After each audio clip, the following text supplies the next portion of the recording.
Shalom, shalom. Greetings from India in the glorious name of our Lord Jesus Christ. Today's topic is something different. Overview about rapture and second coming. Even after the cross, why we are unable to see the victory in our lives? Why we are still going through pain? When Jesus died on the cross, He said, "It is finished." Why are we not experiencing the fullness of the glory? In this video, at least I will help you with few whys. I will take you through the book of Revelation. When it comes to explaining the mysteries of the book of Revelation, I believe nobody can explain better than my spiritual mentor. Many believe in different versions: pre-tribulation, mid-tribulation, post-tribulation. I personally believe in pre-tribulation because I don't think God will allow us to go through the 7 years of tribulation. As believers, we have that assurance, right? Now coming to the topic. There are total eight demon kings on this planet Earth as per Revelation 17. They are the major ones. Even Satan, the Lucifer, has a kingdom ruling with millions and millions of angels, demon angels.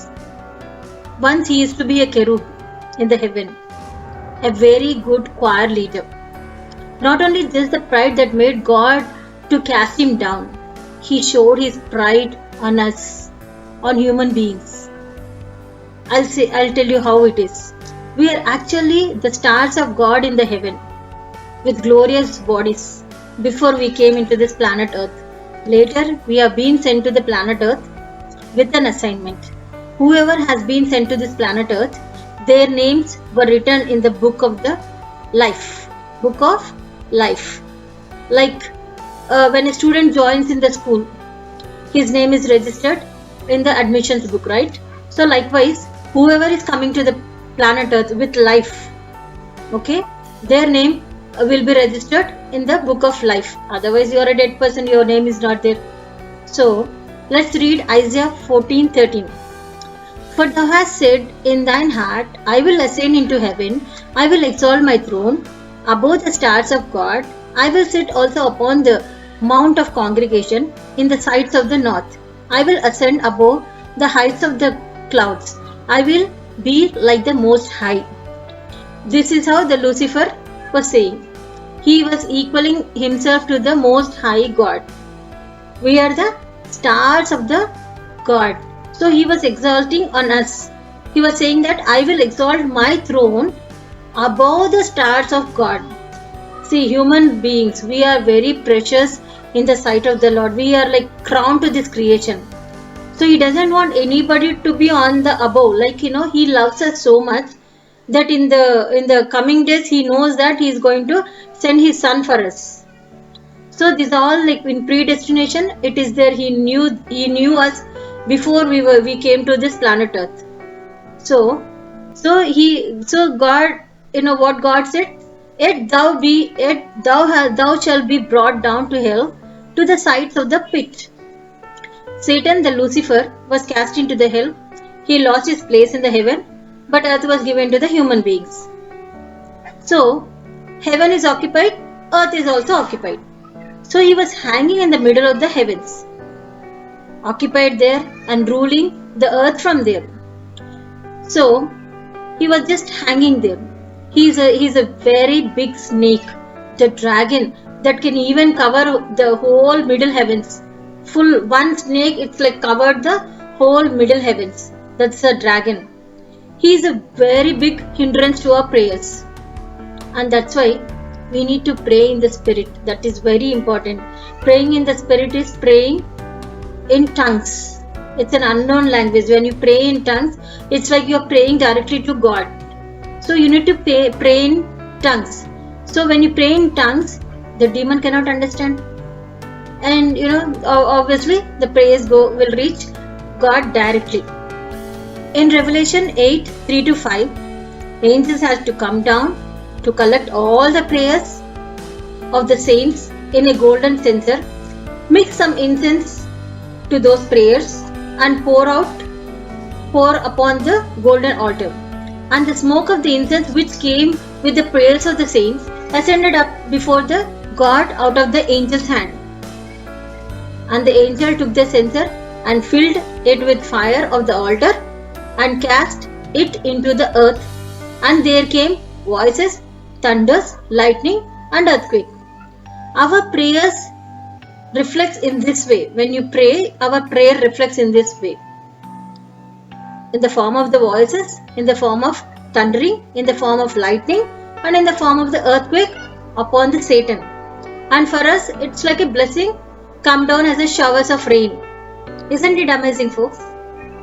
Yeah, this is what happens when you actually pray.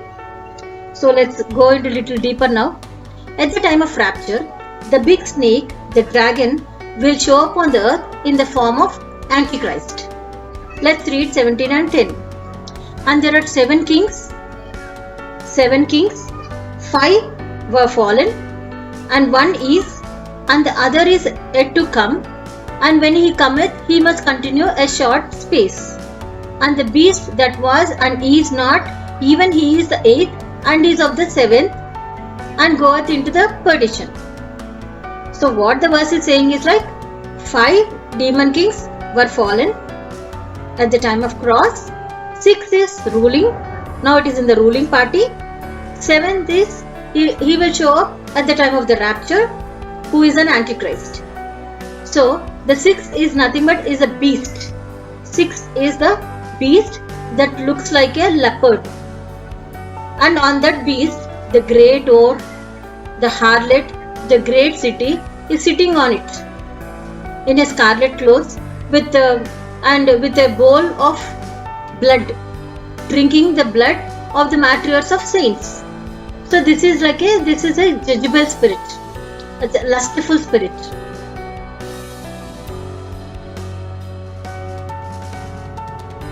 So the great Babylon, the great harlot is in India itself, on the hills. Now don't come and ask me where is it. It's a mystery. I'm not going to disclose it. This, the 6th demon, will be destroyed by the bride church, but not completely. Our prayers will put this 6th demon into sedation. The same beast will come again as 8th demon. Now let me explain, I have 8 fingers, 8 demons, 5 fallen at the time of the cross. 6th one is now, it is in the ruling party. Right now it is there and we are fighting with this 6th demon. 7th is not shown up now. It will come at the time of the rapture. So 7th will come at the time of the rapture. Now with our prayers, we put the 6th demon into sedation, right? So the same 6th demon will show up like an 8th demon and it will go into perdition. So this is what happens with all the 8 demons.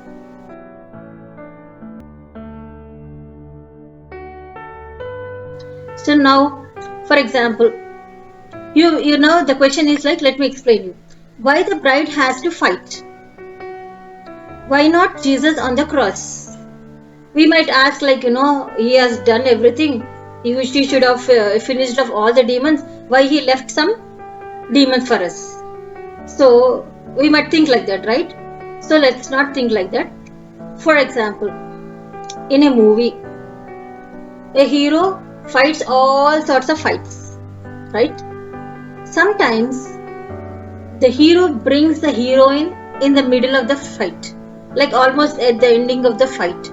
Almost he'll fight with everybody, every hundreds and tens and hundreds of people he will fight. But at the end he will leave one person, one villain. He will leave there, and he will call the heroine, and he'll make the heroine to stand in the middle, and he will encourage the heroine to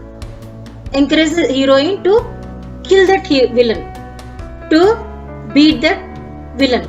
So this is how it happens, because that villain might have done some wrong to the heroine, that villain might have attempted a rape, he might have done some evil to her. So that anger is still there in the heroine. So when the heroine will feel happy, when she herself tries to kill that, that revenge is there, right? So tries to kill the villain, then she'll calm down. If somebody does, that won't affect her much. If she herself do that, take the revenge, it is more effective. So likewise, here Jesus is hero and the heroine is the bride church, and Jesus has defeated all the 5 kings, demon kings on the cross, and that is his part. He has done his part very well, and so he said like it is finished. So he has done his part completely. Now it's 6th demon, it is left to bride church, and it is our responsibility to take revenge, because the 6th demon is influenced by the 7th demon, which is a snake, which troubled Eve, which troubled us. So we need to take revenge on the snake. You know why? In the Garden of Eden, this demon in the form of snake deceived Eve and brought death upon us. When you are deceived by anybody, you feel like an insult, right? So you feel like you will be waiting for an opportunity to take revenge. And this is the time of revenge. Here Eve represents bride church, and it's her duty to bruise the snake's head with the help of Jesus.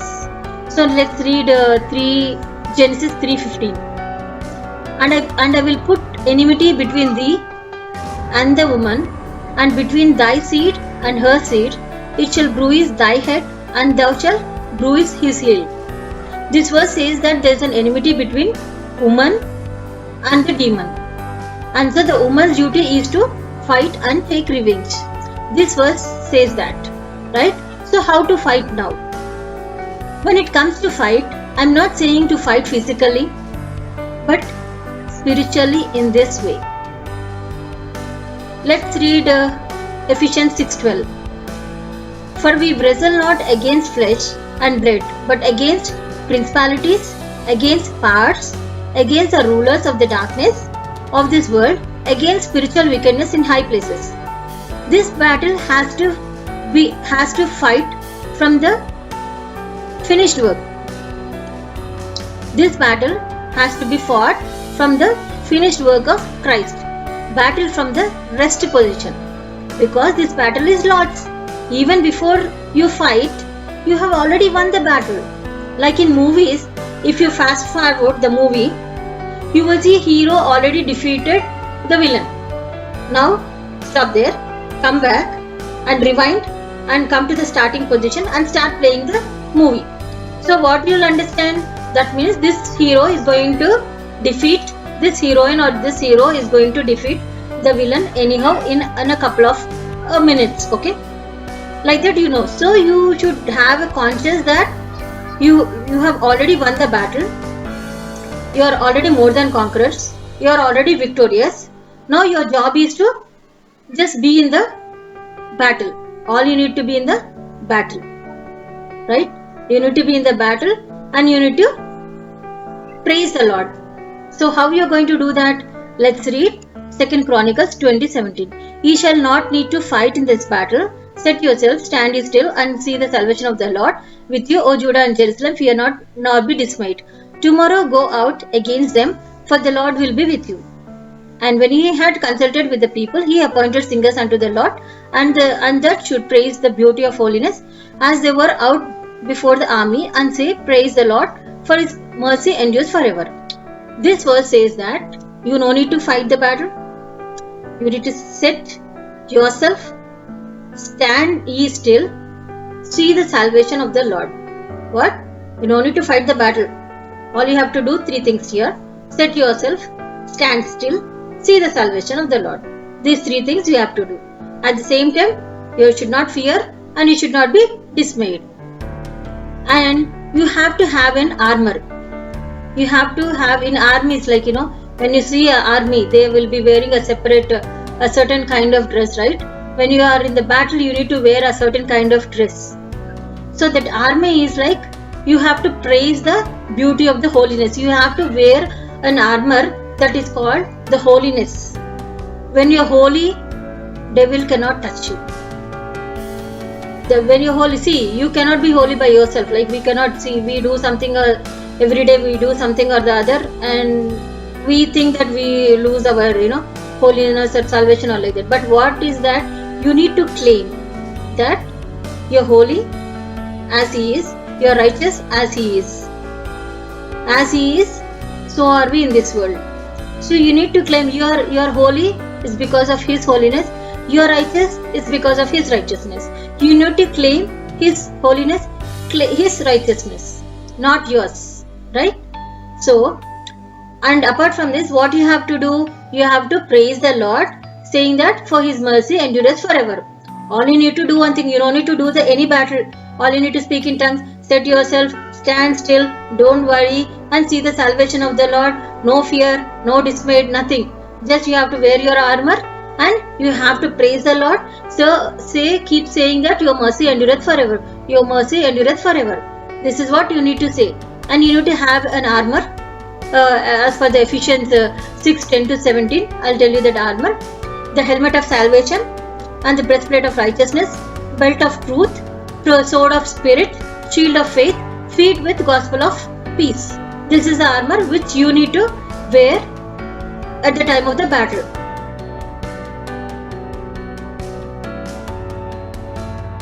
See, the battle is very simple, right?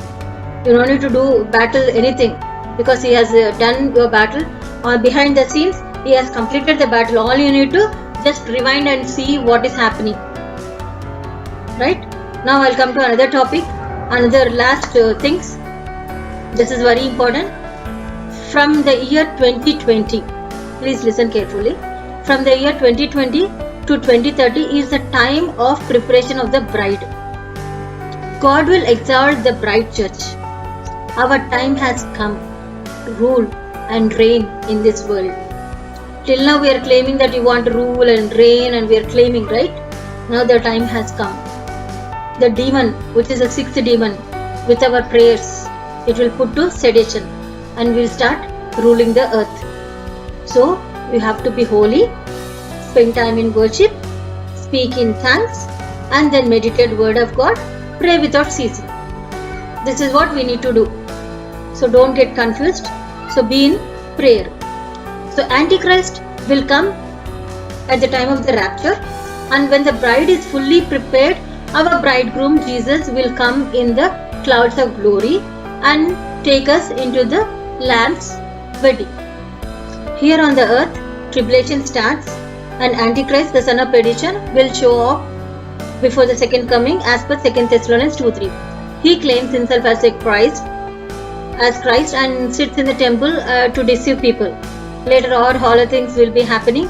The mystery of the iniquity is already working, but behind the scenes through sixth demon. But he will not show up till sixth demon is completely put to sedation. While on the other side, we will be enjoying the Lamb's wedding.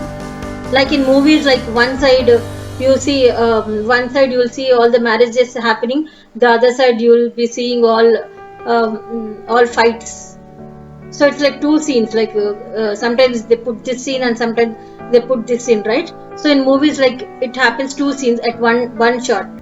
So likewise, it happens on the earth. It will be like 7-year tribulation, and in the middle heavens, it will be a wedding. Wedding will be happening. So in the middle heavens, the snake which used to be there at the time of the rapture, it falls down, right? When it falls down, the whole middle heavens will be vacated, and that middle heavens will be set as a marriage stage for the Lamb's wedding. We will be in that Lamb's wedding, and this Antichrist will be on the earth, and the 7 years there will be a lot of things happening, and this tribulation will be happening.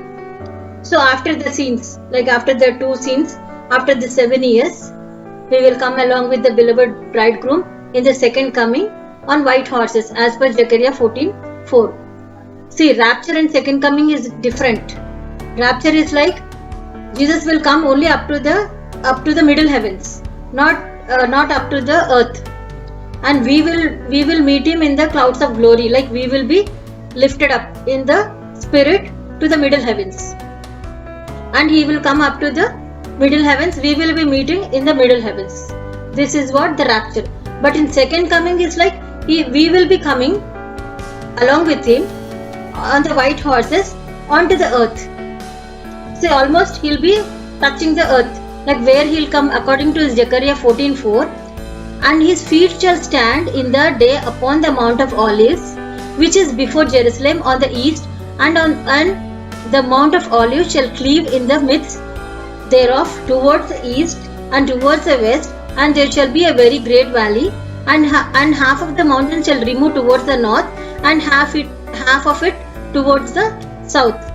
And in that valley that wicked shall reveal, and the Lord shall consume with the spirit of mouth, and shall destroy with the brightness of his coming, as per 2 Thessalonians 2:8. Now Jesus will come in the second coming. His feet will touch what? Mount of Olives. When his feet touches the Mount of Olives like this, then the mountain will be moved to 4 places, like to the east, to the west, to the north, and then to the south, and there forms the valley. And in that valley the wicked will show up, and what happens? And Lord is going to destroy the wicked. How he is going to destroy?